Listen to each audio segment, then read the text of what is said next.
We're only joking now. Yeah. You should have seen most of this morning. Yeah. Yeah. It's a bit where I bust the door.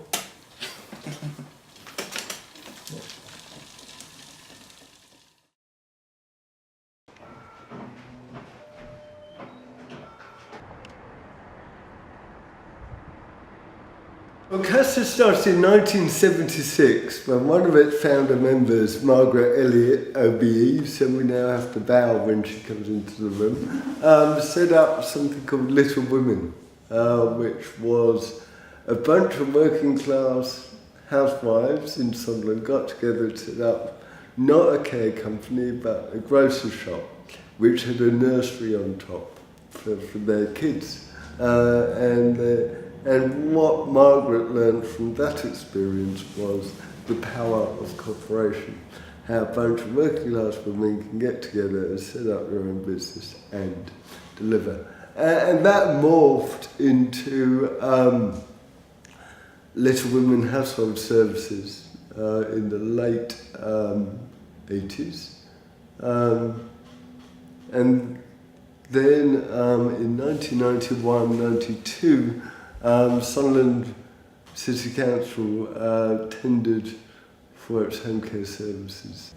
Got all of Sunderland's policies and procedures, turned it into a franchise model, set CASA up, and Margaret was one of the founder members of CASA, along with Sean, along with Dave, along with myself, and we said, okay, well let's get the essence of Sunderland and start looking for new territories.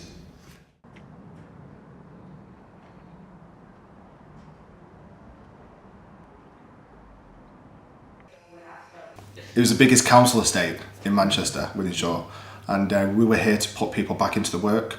So where people go for job interviews and they've been out of work for a certain amount of time, we don't look at that. You know, we just want to get them back into work, and if they're willing to, if they care, then we'll give them a chance. What I really like about CASA is we give people a go. So, you know, it doesn't matter if people haven't got the experience, because we'll give it them and we'll give them all the support that they need. Working with the job centre, people don't know where they want to go with their lives, and it enables them to come to us and have a feel for it before actually making a decision whether they want to do it. It's a full week intense course, 2 weeks, intense course, and within that course there's a 2-day shadowing where they'll go into the field with senior carers and have a feel for it before the interview. They're all guaranteed an interview at the end of it. We predominantly do the fast track and the end of life care, complex care for the NHS. All the care plans, like Elaine said, everything we do has to be person-centred, because all the clients that we get in, they've all got complex needs and they've all got different needs, so I have to tailor-make everything so that it kind of works for that client. And I just think it makes a difference, and getting the family's involvement and sitting and speaking to them. We don't look at it as a business as such, and I think that's what spills over into the care workers. Elaine and the other staff always try and do the best. You know, if there's one thing you can be sure of, it's that. You know, that they do try and do the best. And they do try and recruit, you know, really good people. To me is of course like a career, but then also is something that I like, I love to do in my life, helping somebody else. So there. Much better than that. Yeah. A lot of care companies, if someone phones and says, oh, you know, I'm not due a care call for another 3 hours, but I'm actually in a bit of, you know, I need a bit of help. Some care companies go, oh, I'm very sorry, but we don't actually have anybody out to help. Or we'll charge you for it. We had a lady phone yesterday and say, can you just send someone round and drop my TV remote on the floor? And it's like, oh, right, okay. So we go round and pick the TV remote up. I mean, we're not going to get paid for doing that. We're not going to... No, but we do it. You tend to think of, well, how would you feel? Yeah. Carers feel very involved with the business, and it also generates loyalty within the business. And I know some of the carers have been working here for many years, and they seem to stay with CASA because they do feel as though they are part of the business. They're all members of CASA, and it means a great deal to them and to the whole company.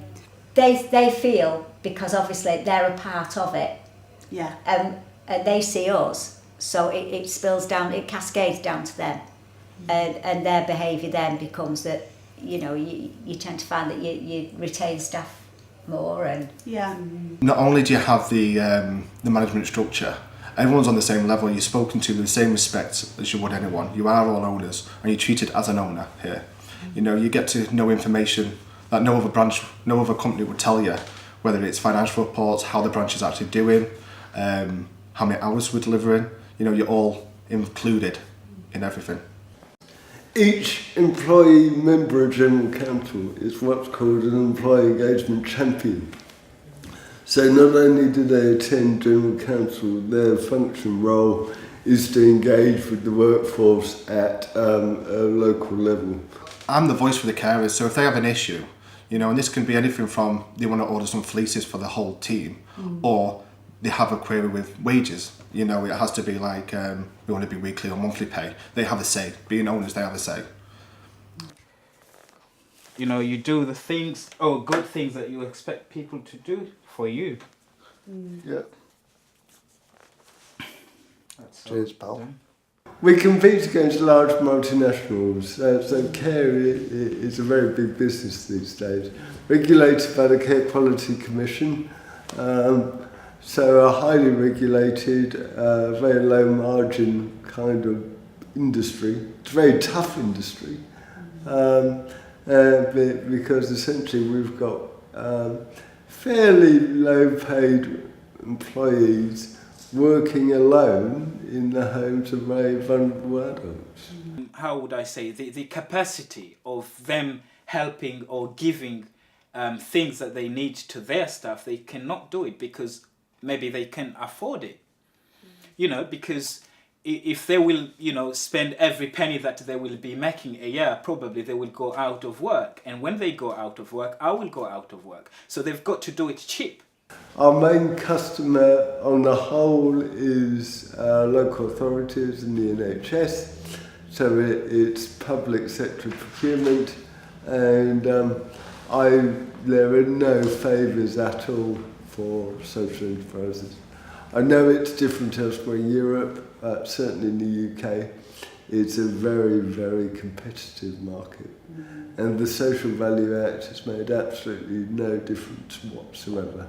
Companies like CASA, based on a cooperative share-based dividend model, is a really good way to move forward in social care, because many clients and carers that I come across very often feel exploited by, a turnover-based approach to the provision of social care. Whereas CASA is based on values and principles, and whilst it does need to make money to cover its running costs, once that's, achieved, it seeks to give back to its employees. We know it's building towards something bigger, and we know it's building towards something better, and I can see when I go out and see the clients the difference that it's making compared to other care companies. So I think it motivates you to just get up and sort of carry on going and keep putting in and keep putting in and keep putting in and keep putting in and keep putting in